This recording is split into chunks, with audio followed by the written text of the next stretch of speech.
Greetings once again, guys. Back in Sydney and back at the Capitol Theatre. This time we have been invited to the media call for Moulin Rouge. It is based off the 2001 film directed by Baz Luhrmann. Was just shot actually down the road at Fox Studios, believe it or not. Since then, it has been made into a Broadway musical, and it was quite a great success, multiple Tony Award winning production. It has since toured Melbourne and has finally arrived to its spiritual home in Sydney. The original film obviously starred Nicole, Kidman and Ewan McGregor. The key roles of Satine and Christian in this production are played by Alinta, Chidzey and Flanagan. Also, as you can see from behind me, we have some of the fabulous set decoration and staging from Derek McLean. The production also features over 70 songs, kind of encapsulating about 100 years of popular music. They've been composed and written by the wonderful Justin Levine, and Tony Award winning Justin Levine. Alex Timbers is the director of this production as well. We're just about to head in and check this out. Hopefully you enjoy the footage in the meantime, and I'll be back after this to let you know my thoughts on the production. Talk to you soon.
Welcome to Sydney once again.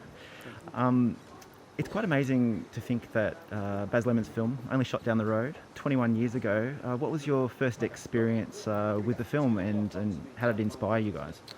Well, I was studying at an art school in Melbourne at the time, and I remember seeing it thinking, oh gosh, this has to be a musical one day. And the fact that it's come full circle, that we're playing these roles, you know, is it's testament also to the diversity in the casting, and it's quite amazing, you know, to go from Nicole and then seeing someone like myself then play the role. So it's really special. And for me, I honestly don't remember the first time I watched it. I remember watching it so much as a teenager. Because I think many men my age would love to have been Ewan McGregor in that film, and it really does feel very serendipitous for me to be in his shoes now, and well, into Christian's shoes really. To follow that journey and to have this opportunity is such a privilege. For people who haven't seen the film and haven't seen the production in New York or in Boston or in Melbourne, describe your characters. How would you best describe how they fit into this world of the Moulin Rouge? Well, for Christian, he leads with love. He really is the embodiment of love. He leads everything with love. He deals with any obstacle that comes his way with the objective of achieving or making someone feel loved. And if people know, they may not know Moulin Rouge, but they may know the Greek myth of Orpheus. And so Baz has taken Orpheus and turned him into Christian. Yes.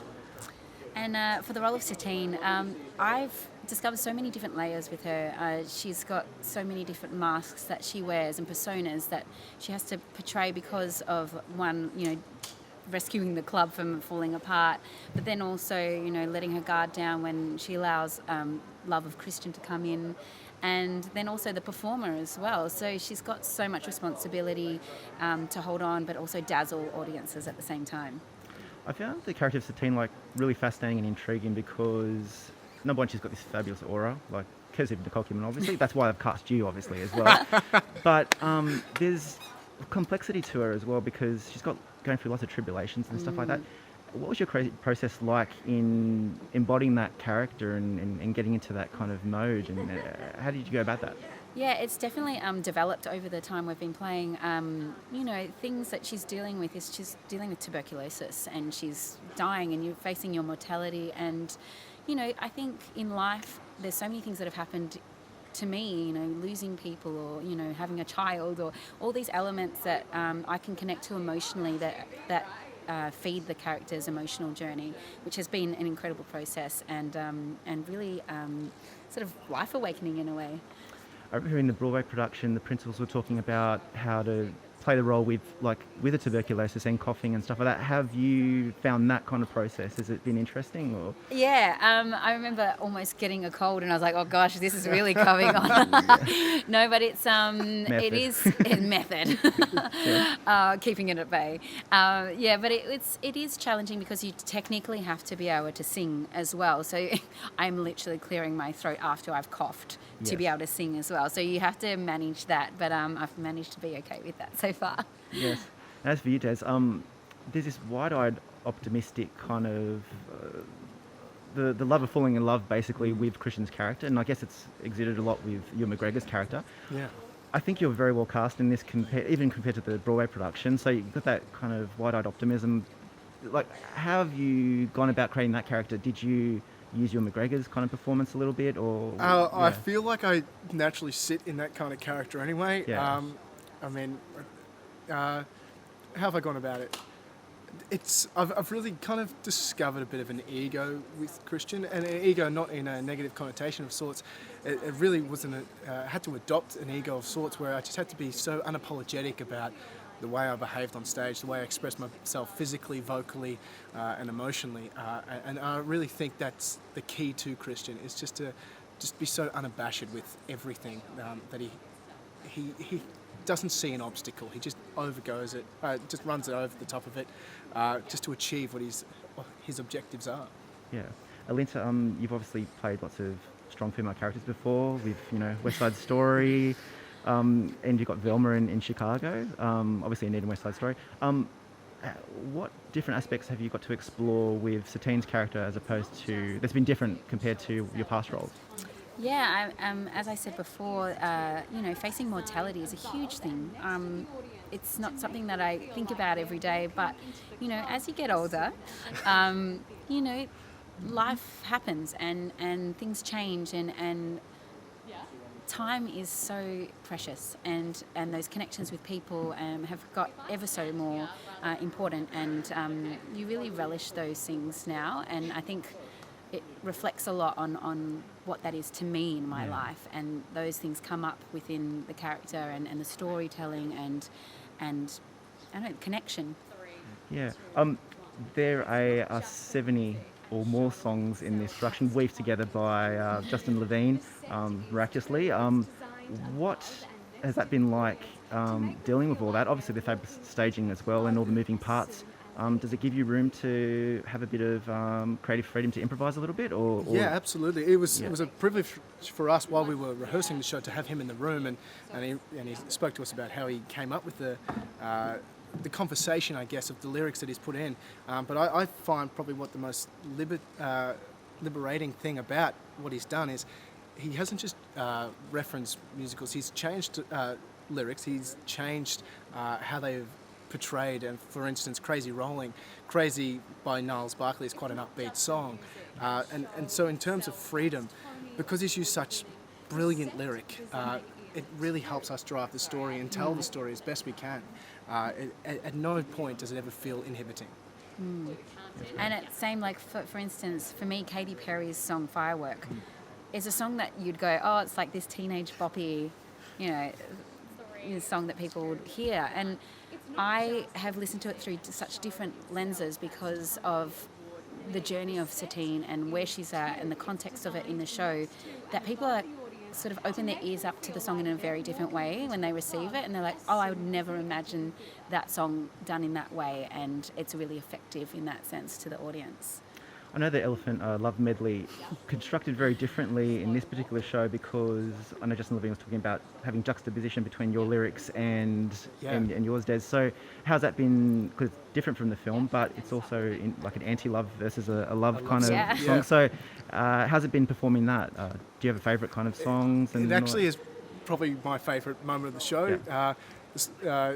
When I'm feeling a bit, out of it, it's always that number for me that really pulls me back into the show, because it is so finely tuned in terms of lyrics and how we're competing to get our messages across to each other, that you have to really be front-footed, and it's just such a brilliant number that Justin's put together.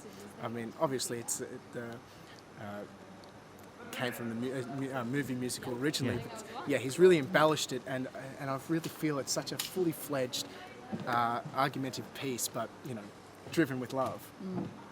And Alinta, I know you've got a bit of a jazz background and you love your kind of jazz music. Have you been able to incorporate any of that into the show? Well, I definitely think the Shirley Bassey stuff is definitely in my pocket, and I love that genre. So I love to bring that kind of essence of the tonality of the voice through in that respect. And I sing what I like to hear. So I listen to a lot of that stuff. So if I can bring a little bit of that in, then I will. If allowed.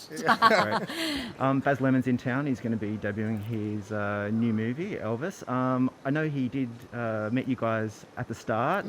Did he give you guys any advice and well wishes and feedback before you started? Plenty of well wishes. He was. I think Alinta and I have a natural chemistry. We're great mates, and I think he picked up on that pretty early, and really endorsed our journey together. Yeah. That's and absolutely, with we're nervous, obviously, taking on these incredible roles and doing them justice. But, I think he said with nerves also comes, care. And that's what's important, because you care so much on doing these roles. It's justice. Thanks so much for your time, guys. Break a leg, best of luck, and hopefully the show is a massive success like it was in New York and Melbourne. Thank you very much. Thank you very much. Bye. I think we'll be fine. We can definitely get those. Yeah, cool. Great.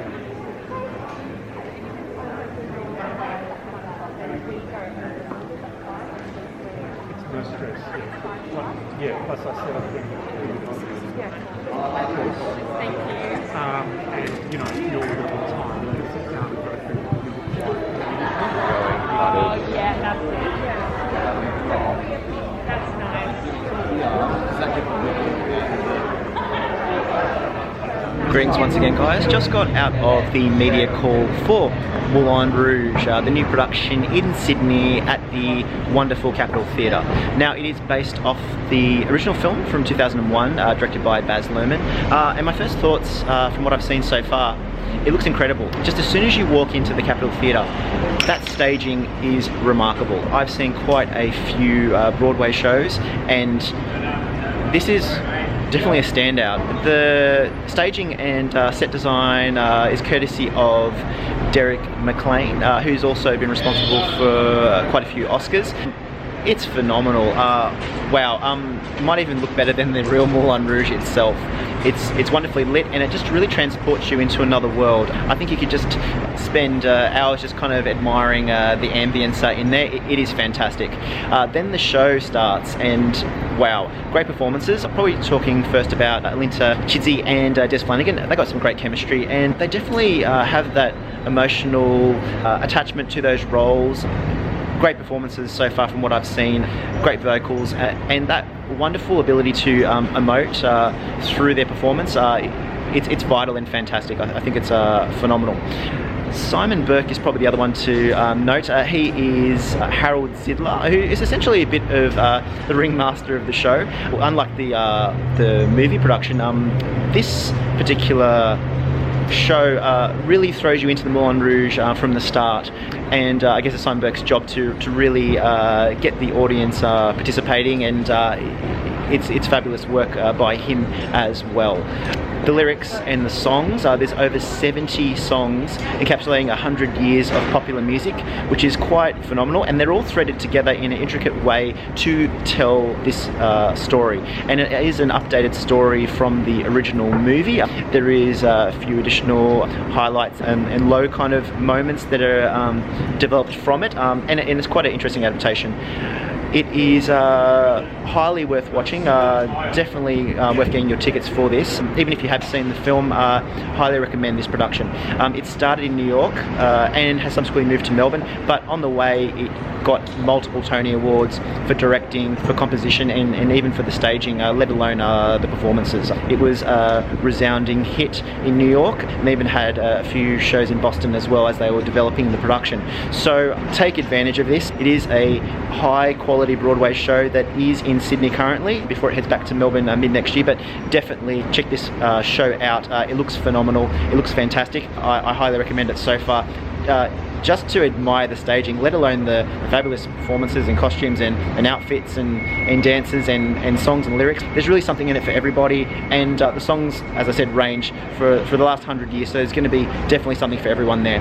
Aside from that, I'm about to head off. Hopefully you enjoy the footage from today. Don't forget to like, subscribe and share, and definitely leave a comment letting me know how excited you are for the production, or if you have any questions that I can maybe answer. Otherwise, I'll talk to you guys later. See you at the next one.